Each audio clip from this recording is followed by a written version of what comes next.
UK में अगर आपने स्टडी वीजा पे जाना है और साथ डिपेंडेंट लेके जाना है तो आपके पास एक ही ऑप्शन है और वो है आपका रिसर्च प्रोग्राम में एडमिशन। यहाँ आप रिसर्च प्रोग्राम में एडमिशन लेंगे जिसमें आपके मास्टर्स बाय रिसर्च आ जाता है, एमफिल आ जाता है, आपका पीएचडी आ जाता है। दूसरा, अगर आप यूके में मौजूद है और अपना वीजा स्विच करने का सोचते हैं तो आपका अगर पार्टनर पढ़ा लिखा है और रिक्वायर्ड बैंड्स ले सकता है, रिक्वायर्ड स्किल्स उसके पास है, डिग्री मौजूद है, तो आप उसका रिसर्च में अप्लाई करवा के उसको वहां पे बुला के उसके वीजा पे एज अ डिपेंडेंट शिफ्ट हो सकते हैं।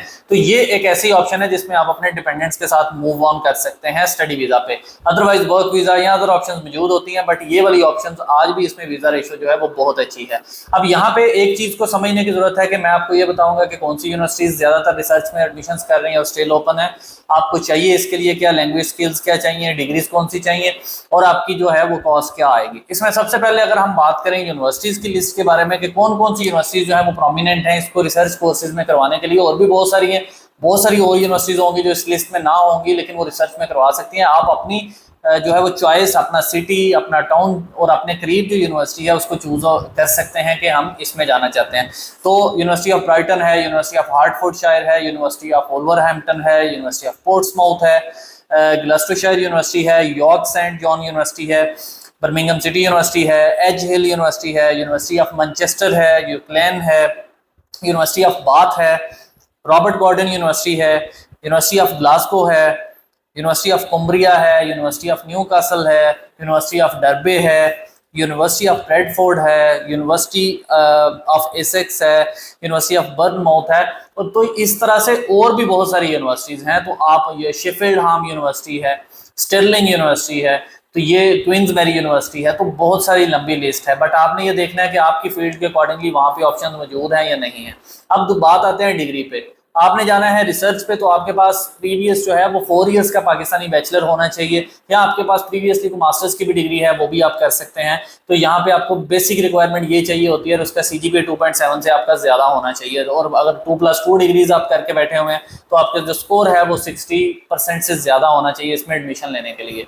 ये आपकी एकेडमिक रिक्वायरमेंट है। लैंग्वेज के लिए प्रेफरेबली ये है कि आइट्स किया होना चाहिए, आईएलटीएस में 6.5 हो, या कुछ यूनिवर्सिटी 7 भी रिक्वायर करती हैं, पीटी भी इसके इक्विवेलेंट हो सकता है। ऑक्सफोर्ड के साथ भी कुछ यूनिवर्सिटीज ले रही हैं, लैंग्वेज सेट के साथ भी ले सकती हैं, लिंगो के साथ भी ले सकती हैं। डिपेंड करता है यूनिवर्सिटी टू यूनिवर्सिटी। आप यूनिवर्सिटी की वेबसाइट पे जाके उस रिसर्च कोर्स के एडमिशन की रिक्वायरमेंट पढ़ सकते हैं। इसके बाद जो है वो आपका रिसर्च प्रपोजल के साथ एडमिशन कुछ यूनिवर्सिटीज एक्सेप्ट करती हैं, कुछ बस एमई भी कर लेती हैं। तो आपका रिसर्च प्रपोजल होना जरूरी है, क्योंकि आप रिसर्च डिग्री पे जा जाए तो आप सोच रहे हैं कि किस में रिसर्च करनी है, टॉपिक क्या होगा, उसके लिए आपने कोई प्रपोजल बनाया होगा, वो आप अपने सुपरवाइजर को भेज सकते हैं, यूनिवर्सिटी के एकेडमिक टीम को भेजते हैं। यानी इसमें कुछ यूनिवर्सिटीज आपके उस प्रपोजल पे आपका एडमिशन ग्रांट करती हैं, कुछ यूनिवर्सिटीज डायरेक्टली भी ग्रांट कर सकती हैं। तो ये दोनों ऑप्शन मौजूद होती हैं। बेहतर ये है कि आप रिसर्च प्रपोजल आपके पास बना होना चाहिए। कॉस्ट आपकी बात करें तो वीजा फीस वही है जो बाकी वीजा की है, वो 548 के करीब आपकी पाउंड की फीस बनती है। इंश्योरेंस भी 1 ईयर की आपने पे करनी है, अगर 1 ईयर की डिग्री है। अगर 2 ईयर्स की है तो वो आप उसको उसके हिसाब से मैनेज कर सकते हैं, यानी 776 1 ईयर, और अगर 2 ईयर है तो इसको आप डबल इसको कर लेंगे फी को। जो यूनिवर्सिटीज के ड्यूज हैं वो आपकी जैसे बाकी यूनिवर्सिटीज के फीस होती हैं बैचलर्स की मास्टर्स की, उतनी ही इनकी भी फीसिस हैं। यानी आप मिनिमम फीस 11 से 12,000 से लेके 18 से 20,000 की रेंज में आपको ये सारी यूनिवर्सिटीज मिलेंगी।